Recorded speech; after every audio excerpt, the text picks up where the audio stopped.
My wife declared me mentally unfit to steal a dead man's fortune, but I exposed her forged papers, secret lover, and took everything back. The certified letter arrived on a Tuesday morning when the rain hammered Port Carroll's coast like bullets against glass. Jonah Greaves held the envelope between calloused fingers, studying the law firm's embossed letterhead, while coffee grew cold on his workbench. 30 years of furniture restoration had taught him patience, but the formal language inside made his stomach twist. Mr. Greaves, your presence is required at the estate reading of Harold Westman, deceased. You are listed as a secondary beneficiary in his final will and testament. However, we have received documentation from the primary beneficiary challenging your mental fitness to receive any inheritance. Primary beneficiary. Jonah read the name twice before it registered. Celia Greaves, his wife. The workshop felt smaller suddenly, sawdust motes dancing in pale light filtering through rain-streaked windows. Harold Westman had been a client years ago, an old widower who'd hired Jonah to restore a Victorian dining set. They'd barely spoken beyond pleasantries about wood grain and finish options. Why would Harold leave him anything, and why would Celia claim he was mentally unfit? Jonah set the letter down and picked up his phone. Celia's number went straight to voicemail. Her bright, professional voice chirped about being busy with coastal events and promising to return calls promptly. She'd been working late frequently, planning some corporate cruise package for her company's biggest clients. The law office of Hannes and Associates occupied a converted Victorian house on Pine Street, its gingerbread trim painted funeral home gray. Aubrey Haynes met Jonah in a cluttered conference room that smelled of old books and lemon polish. She was younger than he'd expected, maybe 40, with sharp eyes behind wire-rimmed glasses. "I'm sorry for the confusion, Mr. Greaves," Aubrey said, spreading documents across the mahogany table. "Mr. Westman's will is straightforward. He left his house and investments to your wife, but there's a provision for you to receive his workshop and tools if she predeceases him or becomes unable to inherit. But she's trying to block me from getting anything," Jonah said. "Abersex where it gets complicated." Aubrey pulled out a manila folder. 3 months ago, your wife filed documentation claiming you suffer from severe depression and have been hospitalized for psychiatric evaluation. She provided a power of attorney signed by you, giving her control over your legal and financial affairs. Jonah's hands went cold. "I've never been hospitalized. I've never signed any power of attorney." Aubrey's expression grew grim. "I was hoping you'd say that." She slid a photocopy across the table. "Is this your signature?" The document looked official, with letterhead from Mercy General Hospital. His name was typed clearly, and a signature that resembled his own scrolled at the bottom. But something was wrong with the J in Jonah, too rounded, too careful. "This is forged," he said. "Abrek, I believe you. The question is why your wife would forge psychiatric documents to prevent you from inheriting tools and a small workshop." Jonah studied the papers again. The amounts weren't large, maybe $30,000 in equipment, some antique hand tools, nothing worth destroying a marriage over, unless there was something else. "What exactly did Harold leave to Celia?" he asked. Aubrey hesitated. "The house is worth about $400,000, but there's also a safety deposit box and investment accounts. I don't have the exact figures yet." "Oh, how did he even know Celia? I only met him twice. According to his notes, she contacted him last year about estate planning services. Apparently, she mentioned being married to someone who'd done excellent work on his furniture." The timeline bothered Jonah. He'd restored Harold's dining room set 3 years ago. Why would the old man suddenly decide to leave everything to a woman he'd barely met? That evening, Jonah sat in his truck outside Coastal Events, watching Celia through the office windows. She moved with practiced efficiency, gesturing animatedly while talking on her phone.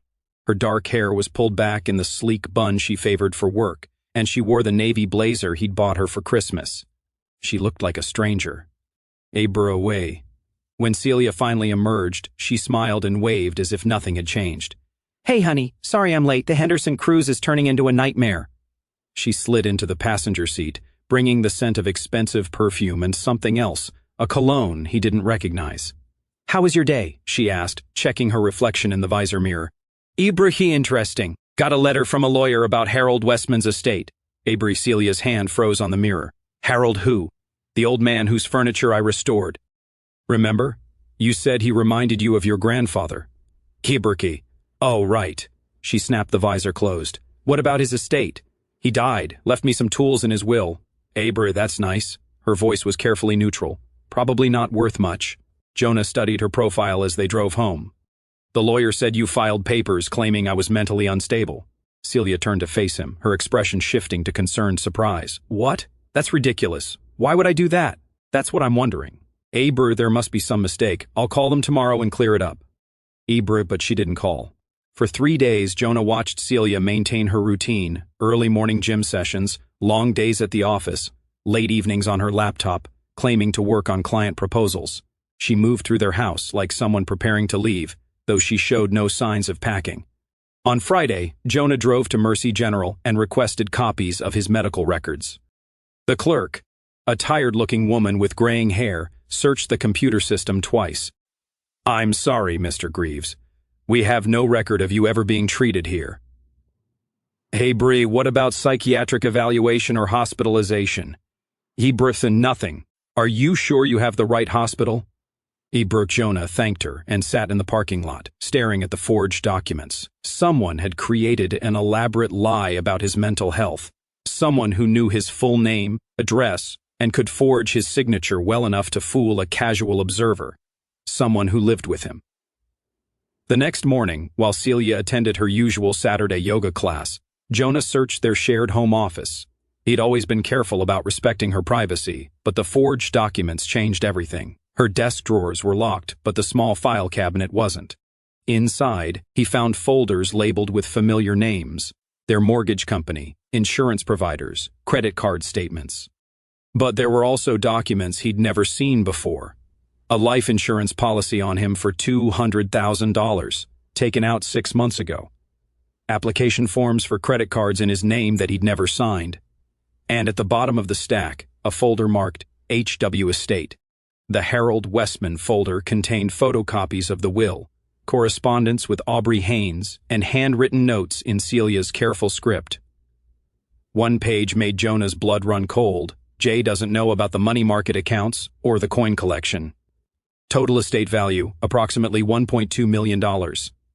Need to establish mental incompetence before he can contest. M says the cruise timeline works perfectly. Bree.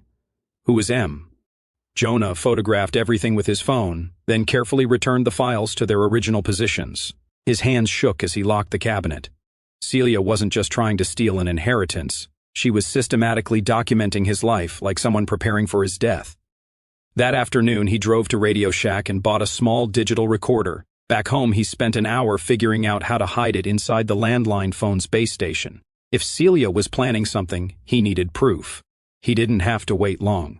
Sunday evening, while Jonah was in the garage organizing tools, the house phone rang. He heard Celia answer, her voice bright and professional, but within minutes, her tone shifted to something he'd never heard before. Intimate, conspiratorial.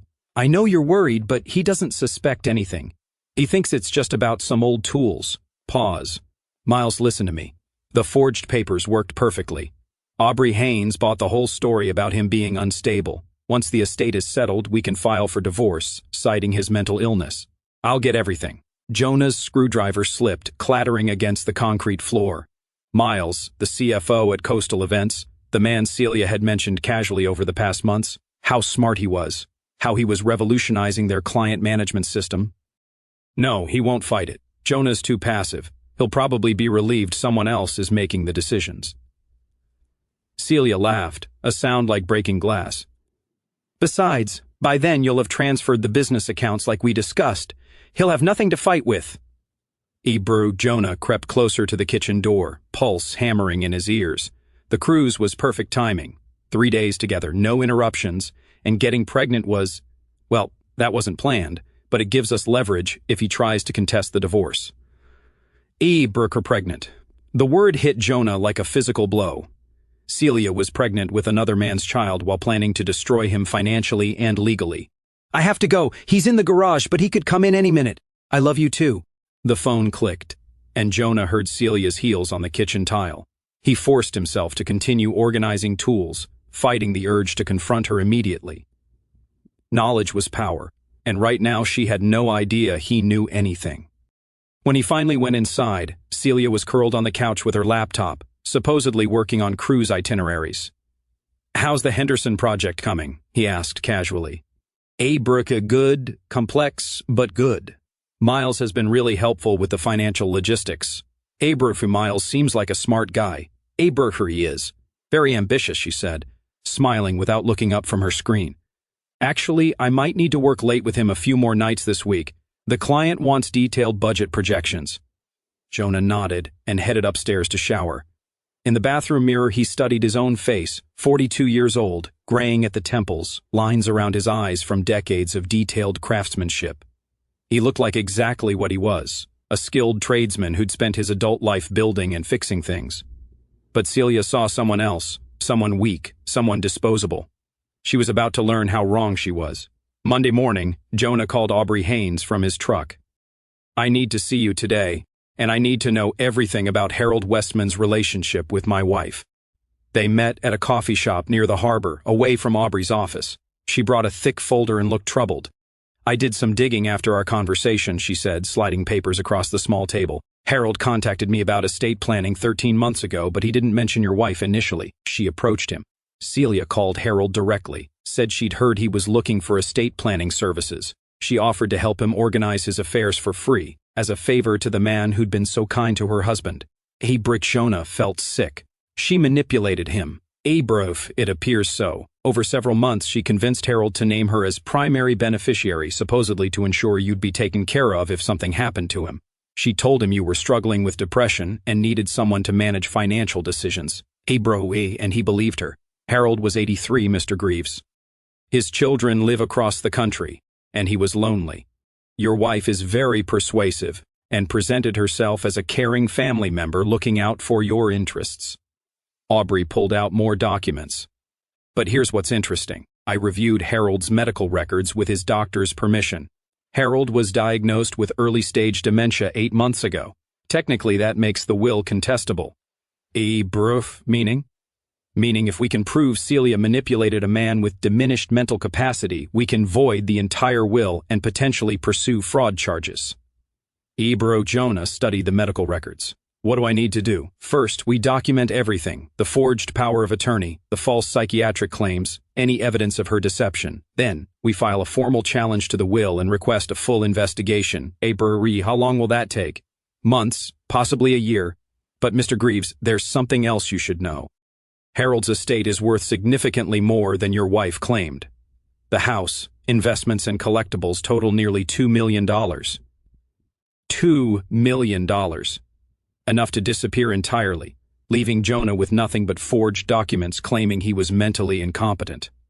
That evening, Jonah confronted Celia carefully, testing what she knew. "The lawyer called today about Harold's estate. Apparently there's some confusion about the will." Celia looked up from her dinner, fork paused halfway to her mouth. "What kind of confusion?" "Something about Harold having dementia when he wrote it. They might need to investigate whether he was competent to leave such a large estate to someone he barely knew." "Large estate?" Celia's voice was carefully controlled. "I thought it was just a house and some old tools." "That's what I thought too, but apparently Harold had significant investments.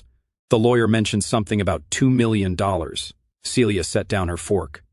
$2 million? I know, right?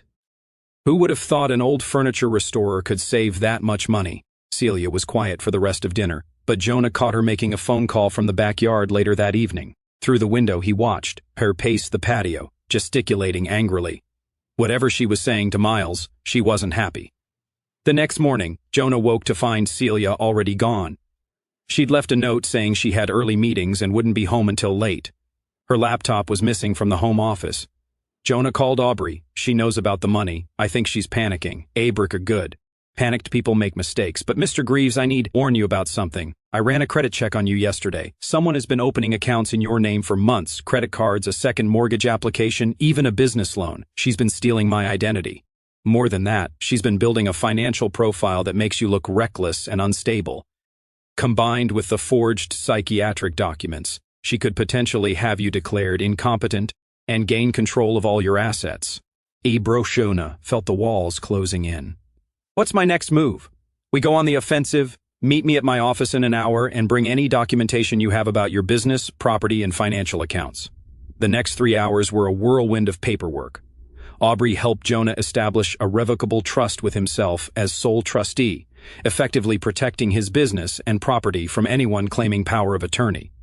They filed formal complaints about identity theft and demanded investigations into the forged documents. Most importantly, they prepared a comprehensive challenge to Harold Westman's will. "This should protect you legally," Aubrey said, sealing the documents in a large envelope. "But Mr. Greaves, I have to ask, what are you planning to do about your marriage?" Jonah looked out the window at Port Carroll's Main Street, watching people go about their normal lives. "I'm going to give her exactly what she's been planning to give me, which is nothing." That afternoon, Jonah visited 3 banks and moved all joint accounts into his name only. Years of steady income as a furniture restorer and building inspector had given him good credit and strong relationships with local financial institutions. When he explained that someone had been forging his signature and opening fraudulent accounts, the bank managers were sympathetic and protective. By evening, every credit card and checking account Celia had access to was frozen or closed. She discovered the changes when her card was declined at the grocery store. Jonah was waiting in the living room when she stormed through the front door, grocery bags abandoned in the car. "What did you do?" she demanded, face flushed with anger. "Burke, I protected myself from identity theft." "Burke for identity theft? What are you talking about?" Burke, Jonah pulled out printed copies of the credit reports Aubrey had run. "Someone has been opening accounts in my name for months, taking out loans, applying for credit cards, even trying to get a second mortgage on our house." Celia's eyes darted to the papers, then back to his face. "That's impossible. You must have forgotten." "Burke, I didn't forget anything, Celia, just like I didn't forget signing a power of attorney or being hospitalized for psychiatric evaluation." The color drained from her face. "Jonah, I don't know what you're implying." "Brother, I'm not implying anything. I'm stating facts." He stood up, and for the first time in their marriage, she took a step backward. "You forged documents to make me look mentally unstable. You manipulated a dying old man into leaving you his estate.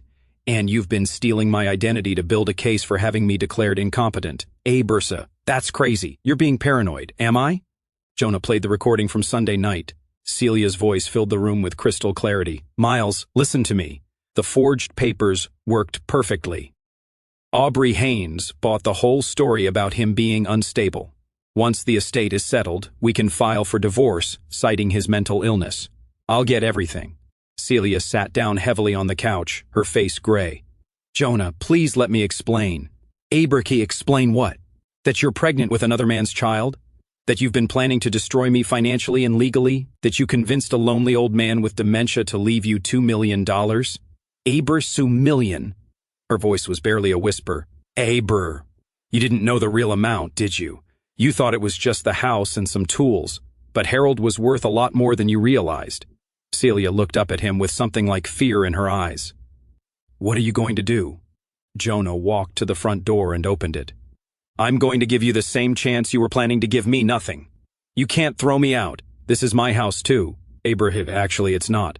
I bought this house 3 years before we married.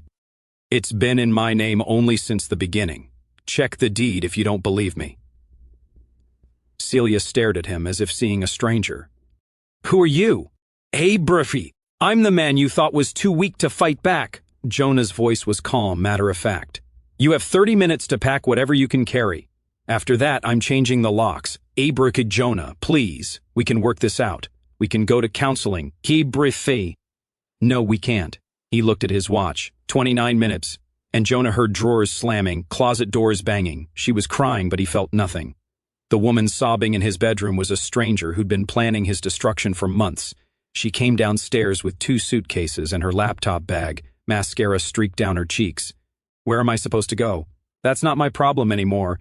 What about the baby?" What about it?" "It's not mine."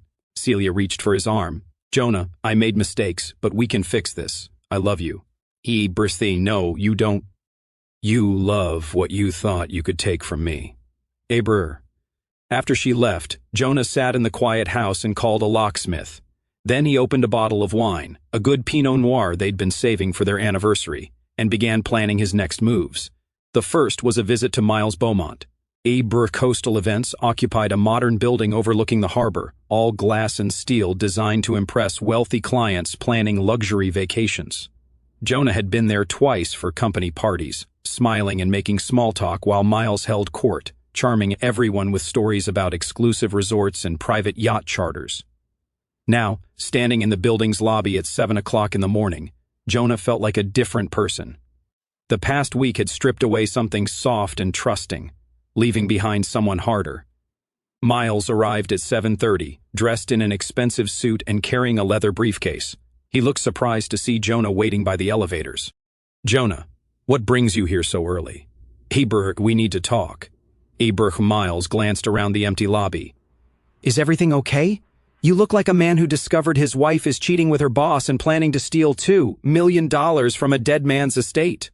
Abra Miles went very still. "I think there's been some misunderstanding." "Abra, no misunderstanding. I have recordings, Miles. I have documents. I know about the pregnancy, the forged papers, the plan to have me declared mentally incompetent."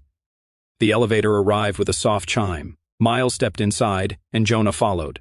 "Jonah, let's be reasonable about this." "Reasonable?" Jonah pressed the button for the 5th floor. "You've been sleeping with my wife, helping her commit fraud, and planning to steal everything I've worked for. What part of that is reasonable?" "Hey bro, look, Celia and I, it just happened. We never meant for things to go this far, but they did go this far. The question is, what happens next?" The elevator opened onto Coastal Events' reception area. Miles led Jonah past empty desks toward his corner office, clearly hoping to contain whatever confrontation was coming. Miles closed the office door and turned to face Jonah. "What do you want?" "Hey Berkey, I want you to understand who you're dealing with." Jonah's voice was conversational, almost friendly. "You see a quiet guy who fixes furniture and inspects buildings. Someone weak, someone you can push around. That's not me. Here's what you missed, Miles. I've been running my own business for 15 years. I deal with contractors, suppliers, building codes, and city officials every day. I know how to research, how to document, and how to build a case." Jonah pulled out his phone and scrolled to a video file. "For instance, I know you've been using company resources to plan a new life with my wife. Company computer, company phone, even company credit cards for your hotel rooms." Miles's face went pale. "You can't prove any of that, Berkey. Actually, I can—" Jonah turned the phone screen toward Miles. The video showed financial records, credit card statements, hotel receipts, phone logs. Celia kept very detailed records. She documented everything in case she needed leverage over you later. "Berkshire, that's impossible. I was careful." She was more careful. "Celia doesn't trust anyone, Miles. Not you, not me, not anybody. She's been building insurance, policies against everyone in her life." Jonah pocketed his phone. "The question is whether you want this information to stay private or become part of a public investigation into fraud and embezzlement." Miles sank into his desk chair. "What do you want?" "I want you to disappear, quit your job, leave town, and never contact Celia again." "Berkshire, I can't just quit. I have contracts, obligations." "You have bigger problems than employment contracts. The company's board of directors might be very interested to learn that their CFO has been embezzling funds and using corporate resources for personal affairs." "It's not embezzlement. I was going to pay everything back with money from Harold Westman's estate. The estate Celia obtained through fraud and manipulation of a man with dementia." Miles stared at Jonah as if seeing him clearly for the first time. "You're not the same person." "No, I'm not. The old Jonah would have confronted you emotionally, maybe thrown a punch, probably ended up looking like the bad guy. This Jonah understands that the best revenge is public humiliation and financial ruin." Jonah walked to the office window and looked down at the harbor. "You have 48 hours to resign and leave Port Carroll. If you're still here on Friday, I start making phone calls to the board of directors, the State Fraud Investigation Unit, and a journalist I know who specializes in corporate corruption stories." "Jonah, please. I made mistakes, but destroying my career won't bring back your marriage. My marriage was over the moment you and Celia started planning to steal from me." "But you're right. Destroying your career won't bring it back. It'll just make me feel better." Miles tried once more. "What about the baby? Don't you care about an innocent child?" Jonah turned back from the window. "That child isn't innocent. It's evidence of betrayal, and it's not my responsibility." He walked to the office door, then paused. "Oh, and Miles, Celia's going to try to convince you to fight this. to stay and help her salvage the estate fraud. Don't listen to her. She's been lying to you just like she lied to me. Whatever she promised you, she never intended to keep those promises. Jonah left Miles sitting behind his expensive desk, staring at financial documents that suddenly looked like evidence in a criminal case. 2 days later, Coastal Events announced that Miles Beaumont had resigned to pursue other opportunities. Celia called Jonah 14 times that day. He didn't answer. The real SAA confrontation came on Saturday morning. Jonah was in his workshop sanding a Victorian dresser when Celia appeared in the doorway. She looked different, hollow-eyed, wearing old jeans and a wrinkled sweater instead of her usual polished outfits. "Miles left town," she said without preamble. Jonah continued sanding. "I heard, you destroyed him. He destroyed himself. I just documented it." Celia, looking around at the tools and wood shavings like someone visiting a foreign country. "This has to stop, Jonah. We need to talk like adults." We tried that Tuesday night. You lied about everything. I made mistakes. You committed fraud." Jonah set down his sandpaper and looked at her directly. "You manipulated a dying man with dementia. You forged legal documents. You stole my identity. Those aren't mistakes, Celia. They're felonies." She sat on a work stool, suddenly looking exhausted. "What do you want from me? I want you to sign a confession admitting you forged the power of attorney and the psychiatric evaluation documents." "Why would I do that?" "Because if you don't, I'm going to make sure everyone in Port Carroll knows exactly what you did. Your friends at the gym, your coworkers, your book club, your yoga instructor, everyone." Celia laughed bitterly. "You think I care about gossip?" "I think you care about your reputation more than anything else. It's why you've been so careful to make me look unstable while you maintained your image as the perfect supportive wife." Jonah pulled out a folder. "But I've been documenting too, Celia. I have photographs of every forged document, recordings of your conversations with Miles, evidence of the identity theft, and witness statements from Harold Westman's doctor about his dementia." He spread the papers across his workbench. "I also have something else, a statement from your gynecologist confirming your pregnancy and the approximate conception date. Funny thing, you conceived during that company cruise, 3 days when I was home working on the Henderson house renovation." Celia stared at the medical records. "How did you get those?" "You left the appointment card on your dresser. I called and explained that I was your husband trying to coordinate insurance coverage for prenatal care." Amazing how helpful medical offices can be when they think they're talking to a caring spouse. That's illegal. Like forging psychiatric evaluations is legal? Like stealing someone's identity is legal? Celia was quiet for a long moment, studying her hands. "What happens if I sign your confession? You give up any claim to Harold Westman's estate. You admit the documents were forged, and you leave me alone. What about the baby?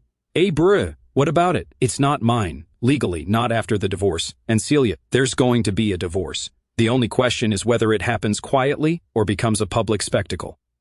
She looked around the workshop again at the careful organization, the quality tools, the half-finished furniture projects. "I never understood this place, all this making things with your hands." No, you never did. You saw someone you could use, and when I stopped being useful, you decided to throw me away. That's not true. Then explain the life insurance policy you took out on me 6 months ago, $200,000. Explain the credit cards you opened in my name. Explain the forged psychiatric documents designed to make me look unstable enough to commit suicide. Celia went very still. "I never planned for you to hurt yourself. Maybe not consciously, but you created a paper trail that would make my death look like the inevitable result of mental illness. Very convenient for a widow trying to claim life insurance and estate inheritances." You're being paranoid. Am I? Then why did you research the quickest way to have someone declared dead when they disappear? I found that in your browser history, Celia, right next to searches for how long before missing person presumed dead and life insurance payout missing spouse. The color drained from her face. "I was just researching options. You were planning my disappearance. Maybe not my murder, but certainly my destruction. And when I was gone, either dead, institutionalized, or simply broken, you and Miles would have had everything." Jonah picked up a fountain pen from his workbench and held it out to her. "Sign the confession, Celia. It's the last gift I'm going to give you." What gift?" "The chance to disappear quietly before I decide to press criminal charges. Avery, she took the pen with shaking hands. Where do I sign? 3 weeks later, Jonah sat in Aubrey Haynes's office as she reviewed the final estate documents. Harold Westman's will has been declared invalid due to his diminished mental capacity at the time of signing, she announced.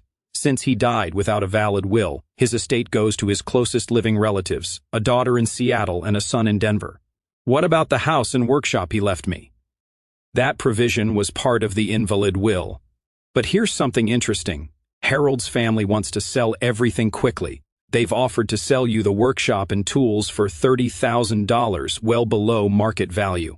Abricky Jonah nodded. I'll take it. Abricky, there's more. Celia's confession about the forged documents has been forwarded to the district attorney's office. They're deciding whether to pursue criminal charges. And Miles disappeared completely. Coastal Events filed a complaint with the police about missing company funds, but he's apparently left the state. Aubrey leaned back in her chair. Mr. Greaves, I have to ask, how does it feel? Abro, how does what feel? Getting justice? Winning? Jonah considered the question. He thought about Celia staying at a motel outside town, working at a diner while waiting tables, trying to manage pregnancy alone. He thought about Miles running from debts and criminal charges, his career destroyed. He thought about Harold Westman, manipulated and deceived in his final months by someone he'd trusted. It doesn't feel like winning, he said finally. It feels like survival. But that evening, as Jonah opened Harold's workshop for the first time as its legal owner, he felt something else. The old man had kept immaculate tools, organized with the precision of someone who understood that good work required proper equipment. Hand planes arranged by size, chisels sharp and clean, workbenches worn smooth by decades of use. Harold had been a craftsman like Jonah, someone who built things instead of tearing them down. Jonah ran his hand along the main workbench, feeling the smooth depression worn by countless projects. On the wall hung a small sign in Harold's careful handwriting, measure twice, cut once, good advice for woodworking, better advice for life. As he locked up the workshop and walked back to his truck, Jonah noticed a familiar car parked across the street. Celia sat behind the wheel, watching him. When their eyes met, she started the engine and drove away without a word. Some things, once broken, couldn't be repaired. No amount of skill or patience could restore them to their original form. The best you could do was salvage the useful parts and start over with better materials. Jonah drove home through Port Carroll's quiet streets, past the harbor where luxury yachts bobbed at anchor, past the Victorian houses where wealthy retirees lived comfortable lives built on careful planning and accumulated wisdom. The town looked the same as always, but he saw it differently now, not as a place where people got away with deception, but as a community where truth eventually surfaced, like oil rising to the top of water. At home, he poured himself a glass of wine and sat in his living room, looking at the space where Celia's belongings used to be. The house felt larger, cleaner, more honest. Tomorrow, he would begin the process of rebuilding his business, his reputation, his life. But tonight, he simply sat in the quiet satisfaction of work well done. Outside, rain began to fall on Port Carroll's coast, washing the streets clean for whatever came next.